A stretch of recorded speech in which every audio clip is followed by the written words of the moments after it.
There's a syringe right there. There's one. Okay, so I'm going to get my syringe. I'm going to get my ampule. So what I'm going to do with this syringe is I'm going to change my needle. And you probably should do the needle change first. I'll just lay this down like that. I'm going to change my needle to the filter needle because I'm using an ampule. And they're worried about glass shards, you know, little teeny tiny microscopic glass shard being in there. I think the risk of that's pretty small. It tells you in the book to take your ampule and clean the neck of it with alcohol. So we're going to clean the neck of this with alcohol. And then, you know, and you need to flick the top of this so we get any medicine that's up in the top of it out. Okay? And next, I'm going to break it.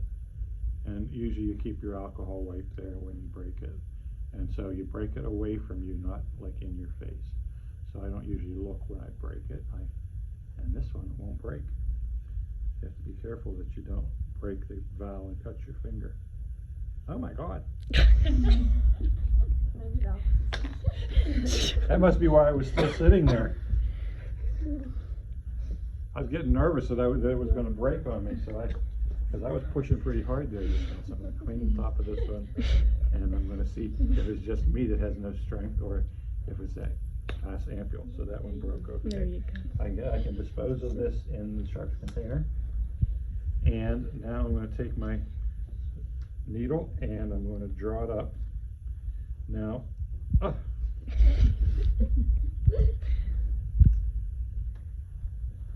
so now I think I saw people putting it in like this when you were practicing and things. The way I draw up, and so you've got the whole needle in there, and see that. The way I draw it up is, since I can, I tilt it like this, and I just put the very tip of the needle in there. See how I'm doing that? I'm tilting it down. It's not going to, it won't leak out. So I can tip it down, and then I can just suck it all out like that, and I'll get it all. I'll get it all. I won't have to like mess and everything. It'll all be in my syringe. See how I did that? I held it. So I held it just like that, and I just had my tip of my needle right in there.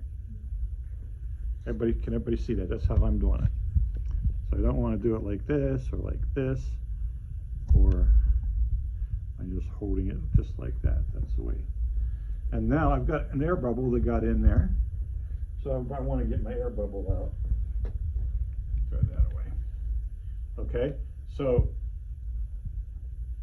one big air bubble is easier to get out than small air bubbles. Okay, so sometimes you get a bubble right down here too.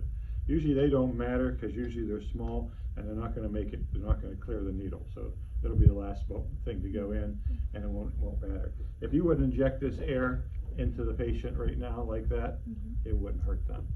Okay, so don't get paranoid about injecting air.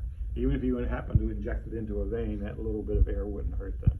That's going to very quickly be absorbed by the body. It'll, you know, and then it'll be excreted from the lungs, just the way anything. Okay, so that's what the lungs do. They excrete gases.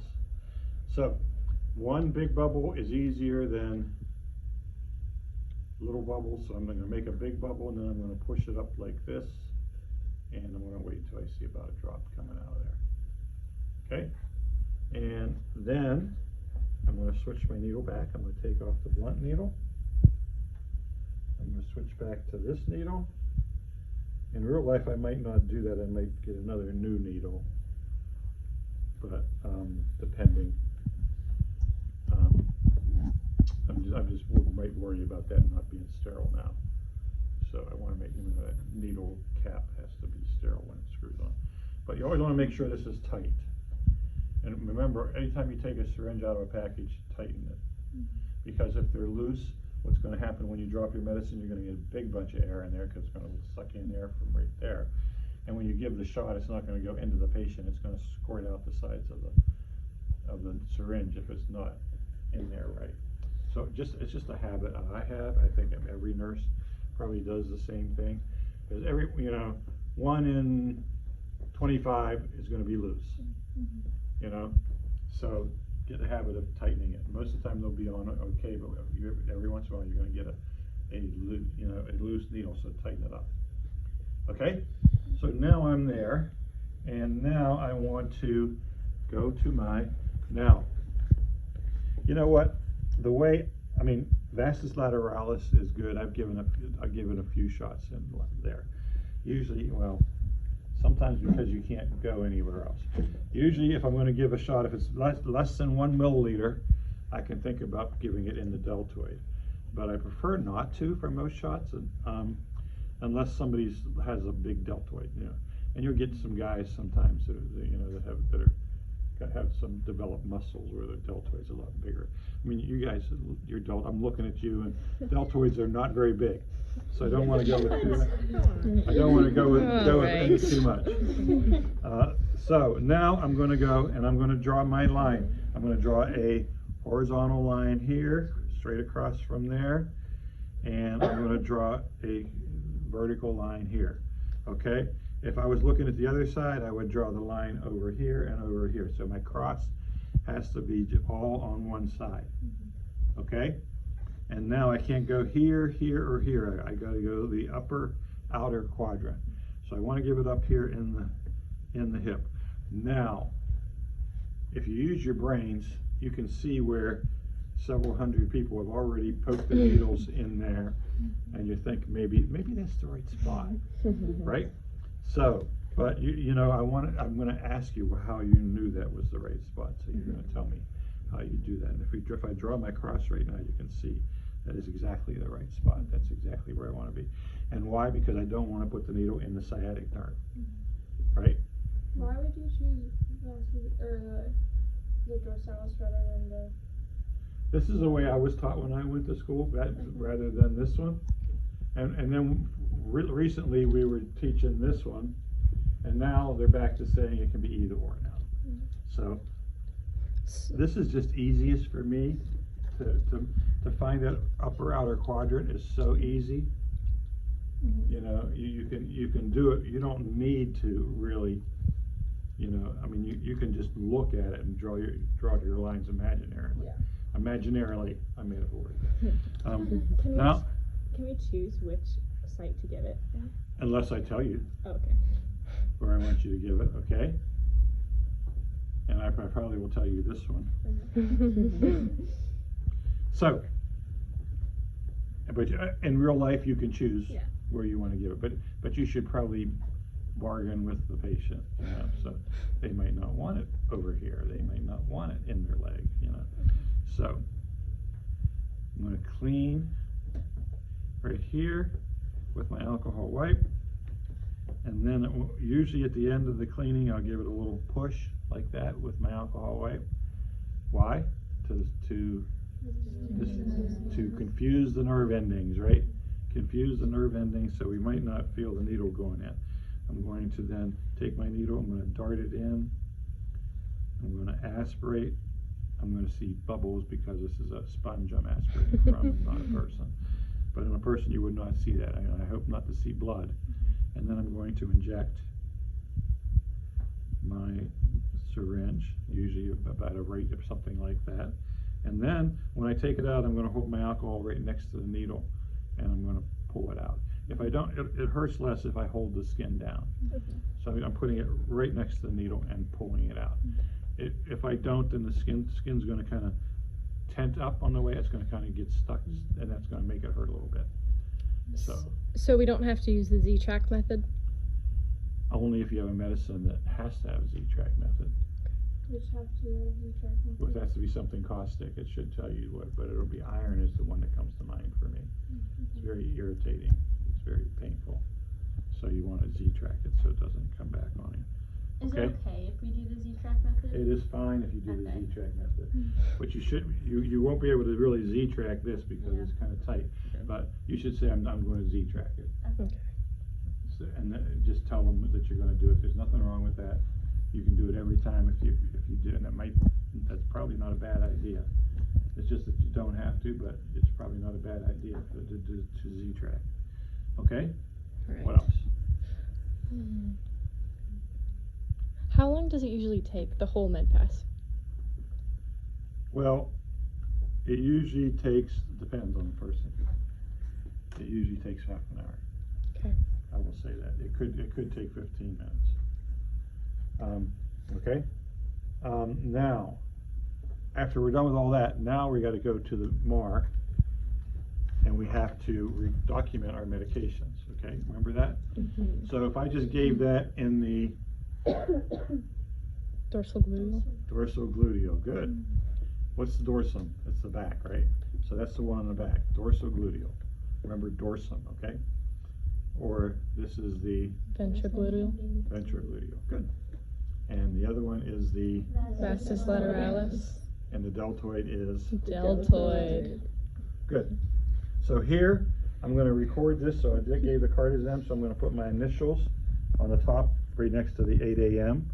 And we're gonna go, the first person who uses the sheet's gonna document their medications on the first of. And the second person is gonna document their medications on 2. So if you don't have if you're not the first one, you can look and see whoever documented the other medication already. That should give you a clue if you're doing something different, then one of you is wrong. Okay? And then we're gonna do that. So how do I document my site? The numbers. And there's numbers up here. So the gluteal left or the gluteal right. So this is the right. So I would do number 2, gluteal right. Now, the one thing, this is kind of small writing. If you look on the back, everything is there again in bigger writing. So if you want to double check yourself, you can turn it over and say buttocks, gluteal right. Okay? And that will be that then you'll be helps to know that. Okay? Now, I gave a PRN medication. Right? Yeah. Tylenol. Tylenol was PRN, right? Mm-hmm. So is the insulin, Mm-hmm. right? There's a sliding scale. So, okay. So I gave PRN medicine. So I should put my number here, put my initials here under the date and my, the reason. I could put 101 or something like that if I could fit it in there. But I'm going to turn this over now. For all my PRN medications, I'm going to put in the date, the time, my initials, the drug strength, so 600 Tylenol, 650 milligrams, and the reason, temperature of 102. Okay, and then I'm going to document my insulin. Okay, so date, time, initial, and I can put in here 6 units regular insulin, site when it's not oral, and I'm going to give my site, and I'm going to go, and the reason is going to be glucose of 255. Okay. Now there's another last columns for results. You don't have a result yet. So, okay. And down here I'm going to put my initials, and I'm going to sign my name. Initials and name down at the bottom. So now when they see my initials on the front, RA, they can see RA was me. Okay? Got it? So we're going to do all of that. Yeah. Don't panic if you don't pass it the first time. Sometimes it's always, you're just nervous. Yeah. What are the most common mistakes that you've seen? Like, does it come with the charting, or is it the? Right, we get mistakes with charting. We get mistakes with other things. Do a lot of like a overarching theme. No. Like, okay. Do a lot of people fail it the first time? We usually have about 10 or 12. Will all this? Not your class. No, of course not. Will all the sub-Q injections be on this as opposed to the little dummy things? Yes. As opposed to, we're not going to use that for the injections. No. They'll all be in the abdomen.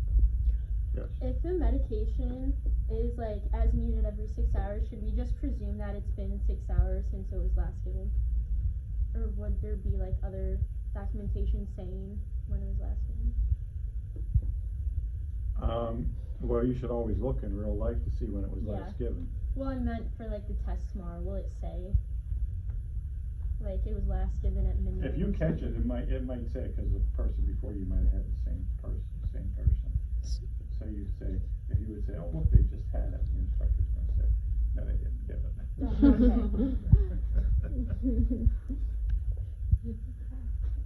For one thing, it won't be more than 6 hours because you'll be charting on a different day.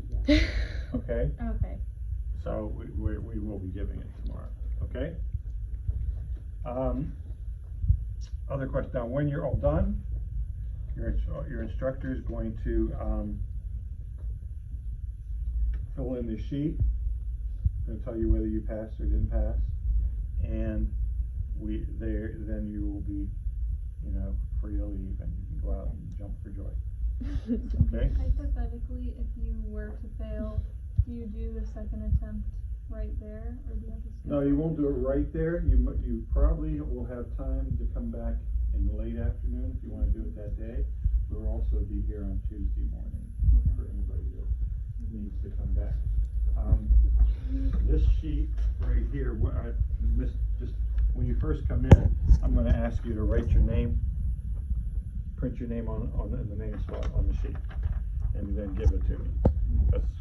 So I'm hiding the fact that I don't remember who you are. So you're going to clue me in as to who you are, because maybe if you put your mask on. I don't know very many of you sitting in this room right now. So, and I'm terrible with names, and I apologize for that. But, Professor Lutz, he's got like everybody down. He knows everybody. He's really good at it.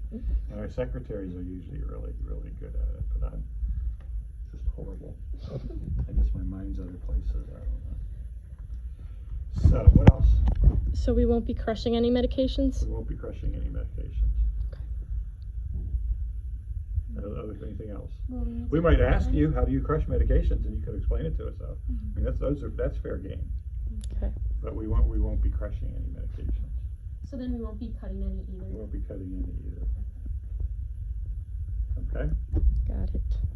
And there's all kinds of systems out there to crush medications.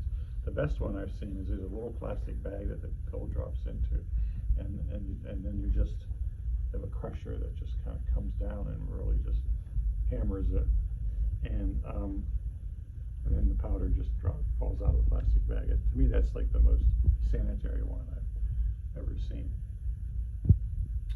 Yes. I have a question as far as like the insulin. You do 2 fingers below the abdomen. If you have like tinier fingers, is it still 2? You're safe with 2, but you could do 3. But yours are fine. You can do 2 fingers. Okay. Somebody here in the class has really small hands or small fingers. I know, and I question that. But anything else? For the medication that was for the nausea, you went and like asked her if she's feeling nauseous, so we're just gonna assume that they do need the medication after we ask. What's that? The medication that was for the nausea, so we still ask them if they're having a symptom and then assume that they are and just give it to them. No, you don't assume that they are. Your instructor will tell you whether they are or aren't. They'll answer for them. Okay. So if I wanted you to give that medicine just to see how you do, I would say and do that. Okay. I mean, and it's likely that the medicine is going to be a shot and not a pill like Dolly's. Okay. So then I might say, well, let's have, we got time. Let's give a shot too. Remember, I'm going to ask you if you get a sub-Q injection, I'm going to ask you the IM injection sites. So you're going to be asked by everybody where those injection sites are. It even says on here that one of these knows where the sub-Q injection sites are, knows where the IM injection sites are. Oh, it doesn't say that. It says student located all IM injection sites correctly. Same thing. So say we do something right off the bat that's wrong, like leave medications. Would you tell us you fail and then we don't finish the rest, or would you tell us at the very end? Depends on whether I like you. Oh no. No, I would. I have sometimes, especially. But I have sometimes said, let's just finish to the end. So we'll see if you have any other errors, and then you can correct more than one thing. But, so that's what I usually do, but if my time is really running, you know, if we're really behind and a lot of people have been waiting for a long time, might not do that. Okay? Got it. But I usually let you go all the way through. There's some mistakes that you might catch yourself later. It's like, oh, wait a minute, I didn't do that third check, I better do something about it or something. You know, and you realize and sometimes we'll let you get away with it. If you pick up the wrong medication and you were about, you know, and you put it down on the first check and you pick it up again on the second check and open it, and then on the third check you realize, wait a minute, that was the wrong medication, then you're gonna pass if you find your mistake by doing the right things. Does that make sense? So, So if you miss one of them, is it? Like, how many can you miss? Huh? How many what? How many of the things? Do you have to get all of them? On the check sheet? Oh yeah, you have to do 100% to pass this. Okay. Yeah, you have to be, you can't be 90% safe, right? That's not probably good for your patients. At least 1 out of 10 of them anyway, it's not good for, right? So, one more thing is there may be narcotic medications. Remember, the narcotic medications are in this top drawer. You need the key to get that open, okay? And you'll find them in there. Remember, they have to be recorded in the narcotics log. So, you know, it's on top of the cart here somewhere. Okay? Somewhere. Will this be cleared off so it'll be easier to find the log? You guys put all that stuff there, not me. There'll be some stuff on top of that. Okay. It'd probably be easy to find it. Actually, it's always been kept in here in the past. It's not, that's broken now. It happened recently, so. Okay? So remember, you could have that. When you're all done, remember, I'll tell you what the big thing is, one big thing is don't walk away from your medications. Okay? And when you're done, we're going to ask you to put everything away. So put your drawer back for the next person. So you're going to put all your pills back in there. And you're going to take this back to the. So you're going to clean up after yourself at the end, okay? Put the drawer back in.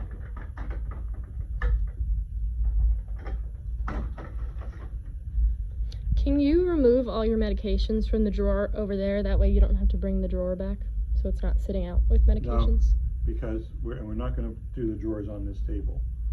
We're going to, like, everybody will be in different spots. So my spot might be right here. We're going to take them and put our drawer right here while we do it, because there'll be 4 other students probably in the room doing their test out while you're doing yours. So we all have to find our little corner of the world. But if you leave if there's medications that you aren't going to administer and they stay in the drawer, you can just leave the drawer there? Or not, because it's medications? Why don't you ask your instructor to care? Will you hold that drawer while we go in to give it? That's splitting hairs on that one. Okay. That's like not gonna fail you on that one. Okay. Other things, other questions. I have a question for the numbers on here. What site would be like the ventrogluteal? Well, when this thing was made, they probably didn't have ventrogluteus. Okay. So there is none. So how would we like document that site? Well, I would just do buttocks, gluteus, right or left. I would just use one of those. If it was They're almost, ventrogluteal, if you so look that at it, they're would be- almost the same spot. Okay. The needle goes in here or the needle goes in here. Where does the needle end up at? Almost in the same spot. Okay. Okay? Here or here. So, okay? And then So- the vastus lateralis would just be the thigh. Right? Yes. Okay. That's where the vastus lateralis is. Just checking. And where do you give a site to a baby? What site do you use? Oh boy. If it's a baby shot, where do we use? Especially